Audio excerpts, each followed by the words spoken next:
Okay, so I'm at the Advertising Production Club of New York City event, and there's this setup here, and hashtag blessed, and I've never said that, but Doris Brown-McNally walks up to me to have a conversation. Now, if you don't know who Doris Brown-McNally is, I want you to think personalized Coca-Cola bottles, the Diet Coke campaign.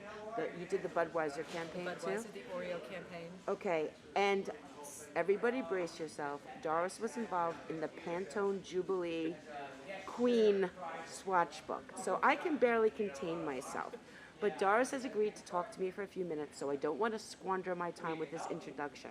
So I'm just going to want to have a conversation with you, but I'd like to know, what did you want to be when you grew up? I actually wanted to be an artist.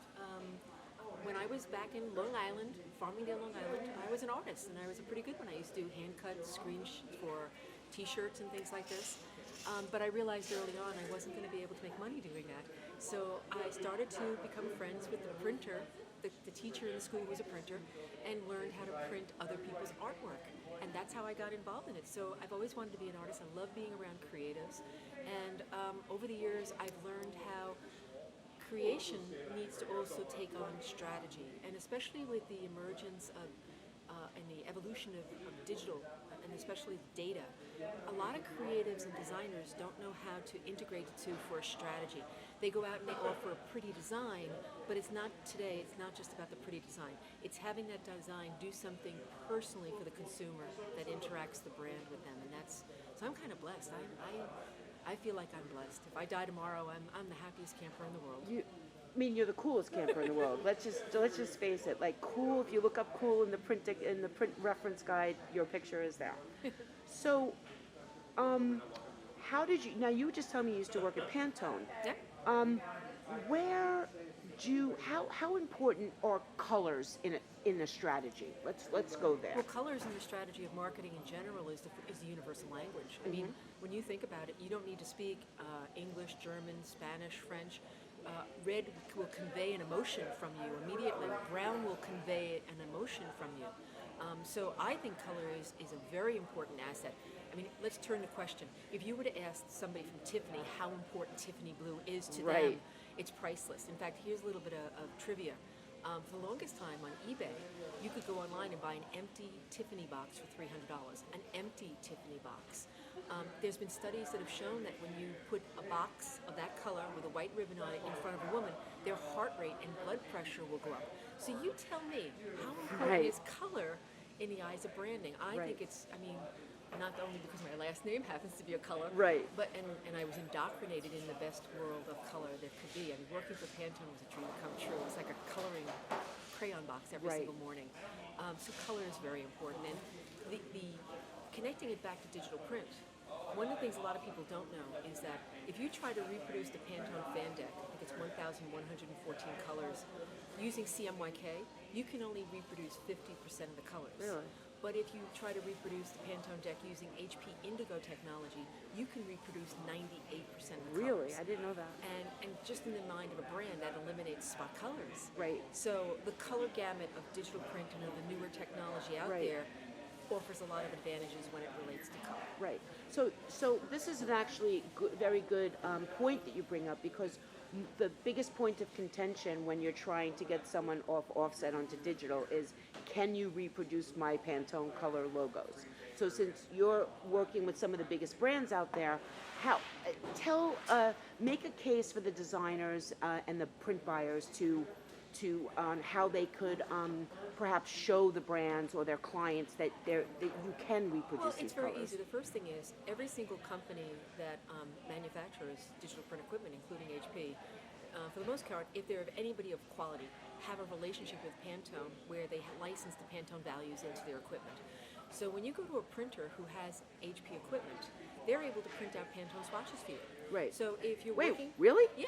If you go out to a client and say, listen, I understand your color is Pantone 200C. We want to reproduce this. You can go back to your printer who has HP equipment, and they can print a block of that color for you, and you can match it up against what you currently are using. Wow. Now, there are other situations too where with digital print, you can also do spot color. That doesn't mean you can't do spot color. You can. We can do specially mixed inks for those unique colors. In the case of Coca-Cola, because talk about a red. That's Right. 200 is a red. Right. It's probably one of the most unique colors out there, or branded colors out there. We actually went into a year project with them to reformulate their red. Why? Because they were going to produce those labels using conventional print and digital print together. So we developed a red that would look good in traditional, look good in digital HP indigo inks, and that when they were laid on next to each other or on top of each other, they would look seamless to the Right. consumer. So we have a lot of things to offer in that manner. I mean, it even goes beyond that. If you look at the displays are the right red, the bottles are the right red, the labels are, I mean, everything about, I mean, well, I used to work on the Coca-Cola account, so, I mean, you don't Well, mess if with Coca-Cola. you're a designer, look at me. I'm telling you something really important here. Buy yourself a monitor calibration device. They are available from a company called Data Color. I used to work for them too, disclosure. And they also come from X-Rite, who I also work Right. for. These devices range anywhere from $100 to $400. You put them on your monitor. It calibrates your monitor so that when you're looking at your monitor and doing your color work on it, it's more accurately reflecting the color that you ultimately want to see Right. off press. It's a very, very important part of design, and a lot of designers don't do it. It's an investment in tools. That actually brings up a good point. Let's talk about proofing. Okay. Used to proof on match prints. People Correct. don't really do that anymore. So what is your advice on proofing color?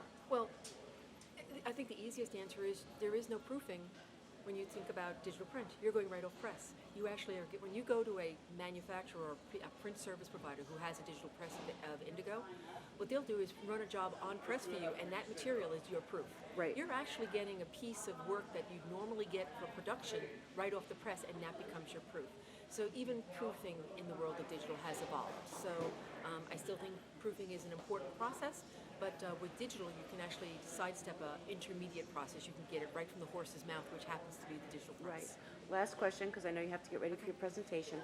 What is your advice to students, graphic arts students graduating now, as far as understanding both digital and especially how to design for print? Okay, this is going to be painful.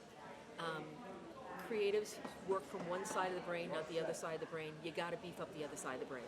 You got to take a course in databases, learn what a database is, feel comfortable with working with data.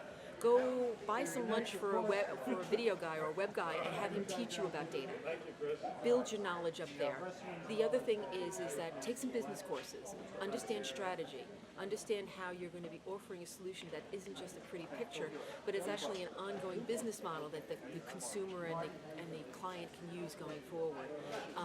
I think that there's some wonderful education schools around here for design, but I think all of them are a little weak in their business process and also their data.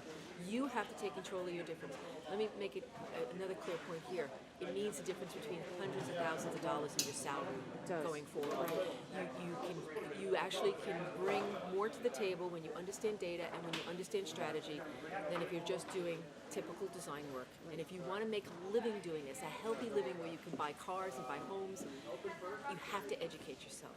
So that would be my words to the wisdom. And make friends, talk to people, get off the Skype, talk, interact, have conversations. It's so important. Thank you so much. I mean, there's obviously everyone's getting ready around us. We're sitting on some people's tables here. Thank you so much. I'm so looking forward to your presentation. And everybody, what is your Twitter? Everyone should be. Do you tweet a lot? I tweet okay. I'm Doris Brown 4. Okay. I'm out there. Is there a way for people to follow what you're doing? Should they go to Indigo website? Do they talk I about have a stuff site there? called Okay. hp.com/go/discover digital, which has a lot of case studies out there. Always visit the YouTube channel for HP Graphic Arts, and there's a whole thing in there for creatives and designers. You can watch videos. You'll see a lot of the videos I'm giving tonight and talks about this. And once again, the easiest way to get a hold of me is doris.brown@hp.com. Wow, her email address, people. That is a nugget of gold. Thank you so much. You're No problem. amazing. No problem. Enjoy the night.